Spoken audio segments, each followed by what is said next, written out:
पूर्व प्रधानमंत्री डॉक्टर मनमोहन सिंह जी का पार्थिव शरीर अंतिम विदाई को उनके निवास स्थान से कांग्रेस मुख्यालय ले जाया गया। वहां पर सोनिया गांधी व राहुल गांधी मौजूद रहे। इसी मौके पर उपराष्ट्रपति जगदीप धनखड़ जी भी श्रद्धांजलि देने पहुंचे और हैदराबाद से सांसद एआईएमआईएम के प्रमुख असदुद्दीन ओवैसी ने भी पूर्व प्रधानमंत्री के इंतकाल पर शोक जताया और पीएम नरेंद्र मोदी ने भी श्रद्धांजलि दी। पूर्व पीएम डॉक्टर मनमोहन सिंह जी के अंतिम विदाई पर असदुद्दीन ओवैसी व प्रधानमंत्री नरेंद्र मोदी जी ने क्या क्या कहा, आगे देखिए।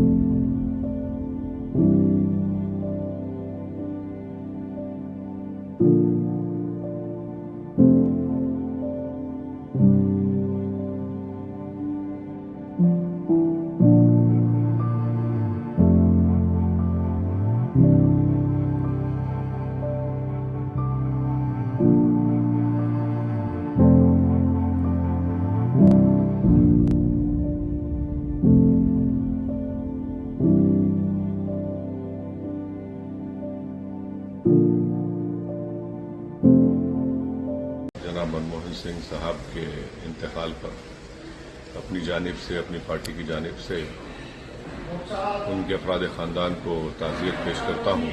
वो एक भारत का एक पहला वज़ीर आज़म था, प्रधानमंत्री था, जिसने मार्जिनलाइज्ड कम्युनिटीज़ और ख़ास तौर से मुसलमानों को अपलिफ्ट करने के लिए, उनको हक दिलाने के लिए उन्होंने बहुत कोशिशें की। हमारे वतन अजीज़ ने अपने एक ख़ास सपूत को खोया है। मैं अपनी जानिब से हमारे प्राइम मिनिस्टर जनाब मनमोहन सिंह साहब के इंतकाल पर अपनी जानिब से, अपनी पार्टी की जानिब से उनके अफराद ख़ानदान को ताज़ियत पेश करता हूँ और ये बात सच्चाई पर मुबनी है कि मनमोहन सिंह साहब एक पार्टीशन के रिफ्यूजी थे और उसके बाद उन्होंने अपनी ज़ाती मेहनत और ईमानदारी से वो तरक्की करते गए। आरबीआई के गवर्नर और फिर भारत के फाइनेंस मिनिस्टर, फिर 2004 में वो इस मुल्क के वज़ीर आज़म बने और मेरा मानना यह है कि उनके दौरे वज़ारत उज़्मा में वो एक भारत का एक पहला वज़ीर आज़म था, प्रधानमंत्री था, जिसने मार्जिनलाइज्ड कम्युनिटीज़ और ख़ास तौर से मुसलमानों को अपलिफ्ट करने के लिए, उनको हक दिलाने के लिए उन्होंने बहुत कोशिशें की और उनके इंतकाल से यकीनन हमारे वतन अजीज़ ने अपने एक ख़ास सपूत को खोया है। पूर्व प्रधानमंत्री डॉक्टर मनमोहन सिंह जी के निधन ने हम सभी के हृदय को गहरी पीड़ा पहुंचाई है। उनका जाना एक राष्ट्र के रूप में भी हमारे लिए बहुत बड़ी क्षति है।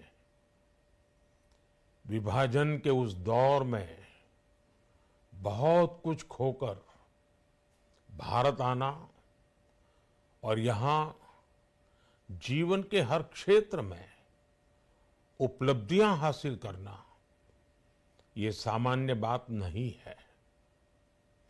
अभावों और संघर्षों से ऊपर उठकर कैसे ऊंचाइयों को हासिल किया जा सकता है, उनका जीवन ये सीख भावी पीढ़ी को देता रहेगा। एक नेक इंसान के रूप में, एक विद्वान अर्थशास्त्री के रूप में और रिफॉर्म्स के प्रति समर्पित लीडर के रूप में उन्हें हमेशा याद किया जाएगा। एक अर्थशास्त्री के रूप में उन्होंने अलग अलग स्तर पर भारत सरकार में अनेक सेवाएं दी। एक चुनौतीपूर्ण समय में उन्होंने रिजर्व बैंक के गवर्नर की भूमिका निभाई।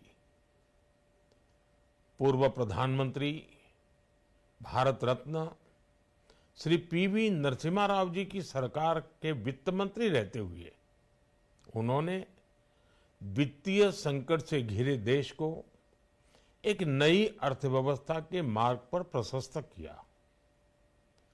प्रधानमंत्री के रूप में देश के विकास में और प्रगति में उनके योगदान को हमेशा याद किया जाएगा। जनता के प्रति, देश के विकास के प्रति उनका जो कमिटमेंट था उसे हमेशा बहुत सम्मान से देखा जाएगा।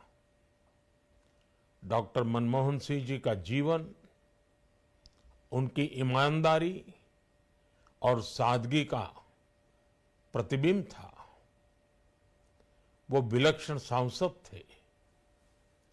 उनकी विनम्रता, सौम्यता और उनकी बौद्धिकता उनके संसदीय जीवन की पहचान बनी। मुझे याद है कि इस साल की शुरुआत में जब राज्यसभा में उनका कार्यकाल समाप्त हुआ, तब मैंने कहा था कि सांसद के रूप में डॉक्टर साहब की निष्ठा सभी के लिए प्रेरणा जैसी है। सत्र के समय अहम मौकों पर वो व्हीलचेयर पर बैठकर आते थे, अपना संसदीय दायित्व निभाते थे।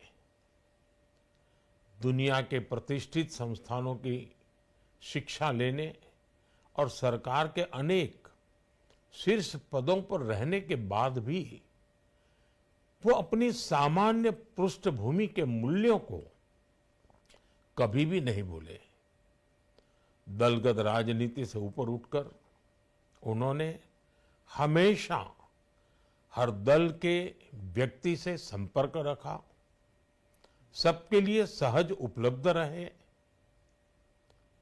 जब मैं मुख्यमंत्री था तब डॉक्टर मनमोहन सिंह जी के साथ राष्ट्रीय और अंतर्राष्ट्रीय अनेक विषयों पर उनसे खुले मन से चर्चाएं होती थी। यहाँ दिल्ली आने के बाद भी मेरी उनसे समय समय पर बात होती थी, मुलाकात होती थी। मुझे उनसे हुई मुलाकातें, देश को लेकर हुई चर्चाएं हमेशा याद रहेगी। अभी जब उनका जन्मदिन था तब भी मैंने उनसे बात की थी। आज इस कठिन घड़ी में मैं उनके परिवार के प्रति अपनी संवेदनाएं व्यक्त करता हूं। मैं डॉक्टर मनमोहन सिंह जी को सभी देशवासियों की तरफ से श्रद्धांजलि अर्पित करता हूं।